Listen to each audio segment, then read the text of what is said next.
Welcome to the 700 Club. The U.S. and Israel are at odds over the fate of Gaza after the war. Secretary of State Anthony Blinken says Gaza should be led by Palestinians. Israel's government strongly disagrees. Meanwhile, signs of a wider war are gaining ground. The recent killing of a high-ranking Hezbollah leader in Lebanon could mean that Israel is looking beyond Gaza. Chris Mitchell reports from Jerusalem. On Tuesday morning, Secretary Blinken met with Israeli Prime Minister Benjamin Netanyahu.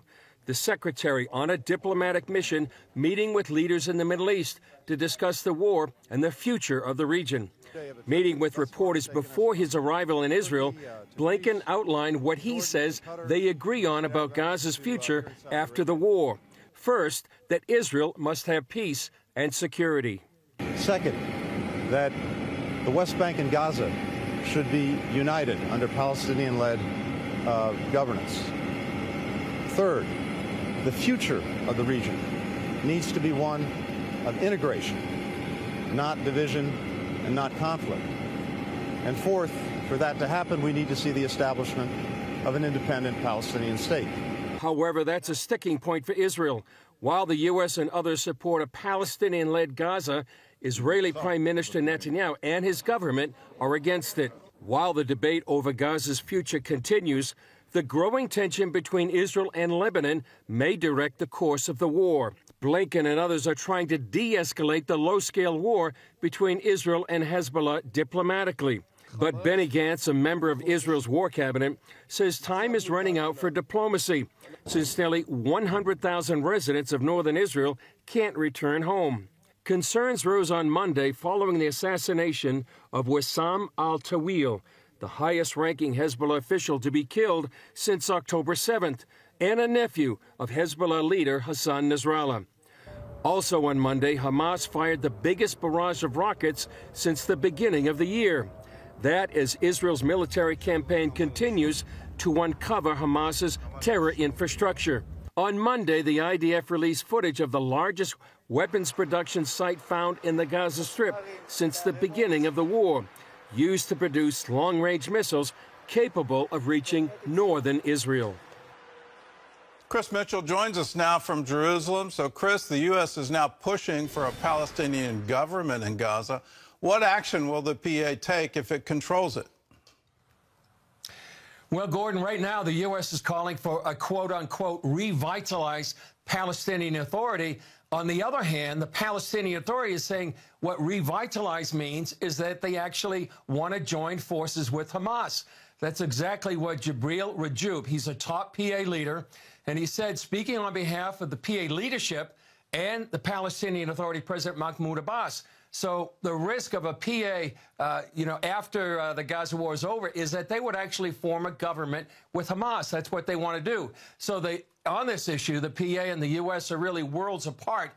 So the PA is telling the world they want to be more extreme, while the U.S. is saying a Palestinian state is going to solve Gaza the day after the war. And, Gordon, that's why here in Israel they're saying they won't allow the PA to take over Gaza. I don't know of anyone in the government who supports that idea, and especially after nearly 30 years of the Oslo peace process, this whole idea of giving land away for peace, and that's what happened in the Gaza Strip, and especially after October 7th, no Israeli leader that I know of is advocating a Palestinian state. That's why the U.S. and Israel at odds right now. I did hear a solution in Gaza that I heard earlier today, is use the clans in Gaza and many of the families to start new. Itamar Marcus from the Palestinian Media Watch was talking to me about that idea. He says these leaders of the clans and the families are the people who really care about the Palestinians. Well, walk us through the history of this, because you go back to 2006 and the supposed free elections in Gaza, and they actually elected Hamas. They elected a terrorist group, and that was a surprise to the Bush administration, certainly a surprise to the State Department. I think they expected some kind of Arab Spring and let us all live in peace. But Hamas has been against Fatah, the ruling party in the Palestinian Authority, ever since. How big of a sea change is this that the PA would now say we can be in the same government as Hamas? Well, you know, they've been trying to have a compromise between Hamas and Fatah probably since 2006. As you mentioned, it was Hamas that did win that election in 2006. And then in 2007, they overthrew Fatah in a bloody coup. And so I don't think that's going to happen, actually. I think right now the Fatah, which is the political party of the Palestinian Authority, is seeing an opportunity here to have a weakened Hamas join forces with them. And then if you go back a little further, Gordon, you know the history as well. 2005, that's actually when Israel pulled out of the Gaza Strip, the so-called disengagement, where 9,000 Israelis out of 21 communities pulled out of Gaza, and then they left it for the Palestinian Authority, taken over by Hamas. And now we see what happened in 2023 on October 7th.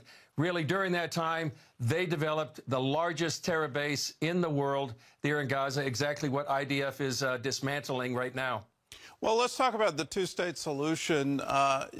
Is the State Department just turning a blind eye to what the Palestinians are saying, that they don't want a two-state solution? They want to drive Israel to the sea?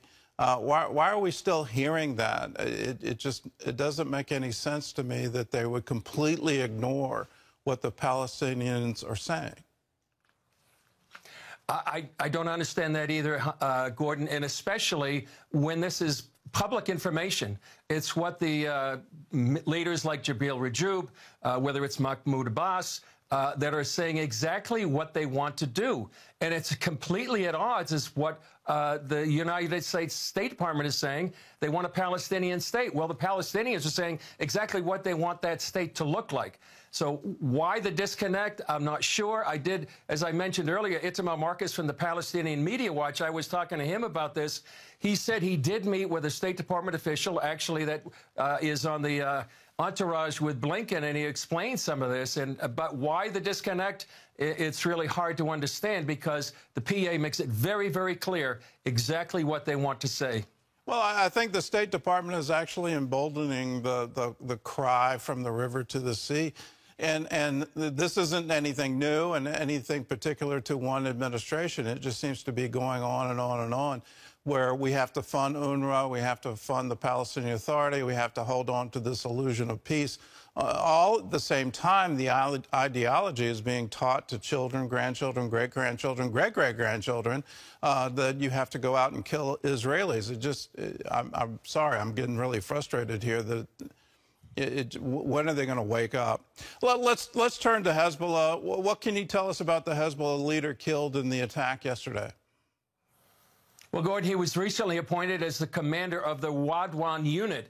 And that's very important, because that's sort of the Hezbollah Special Forces units. There's thousands of them, and very important group there. And if we see anything opening up in the northern border, we're likely to see that the Wadwan group is going to be part of that tip of the spear coming against Israel. He was a friend of General Soleimani, who was killed by the U.S. a few years ago. He was also a nephew of Hassan Nasrallah, the head of Hezbollah. And so a very important figure. Retaliation, Hezbollah bombed the IDF's Northern Command. And so this is something that's just raising the tension up there on the northern border. How likely do you see the war will turn into a two-front war, that Israel will launch an attack against Hezbollah? Gordon, it seems just a matter of time. I was up on the northern border over the weekend. I was talking to people in the Galilee. What I heard over and over is they don't really see any way out except for a war. And the expression I heard over and over was, will the North open up and erupt into a major war? Part of the reason is that the residents of the North, and there's about 100,000 of them, they won't go back until it's safe. Not necessarily when there's quiet, but when Hezbollah is no longer a threat. Now, right now, Israel wants Hezbollah to comply with what's called the UN Resolution 1701 that says Hezbollah has to withdraw 18 miles from the border. Now, that's a potential diplomatic solution, but the IDF chief spokesman is saying if diplomacy doesn't work, Israel's going to defend itself through force of arms. And, Gordon, one ominous sign in a recent speech, Hassan Nasrallah, the leader of Hezbollah, said, quote, there is a need to prepare for war without constraints, without limits. Some interpret that to mean weapons of mass destruction. So certainly an important time, as always, to pray for the peace of Jerusalem. Yeah, we join with you. And, Chris, please stay safe. CBN News Middle East Bureau Chief Chris Mitchell, thanks you so much for your insight, and thank you for your bravery.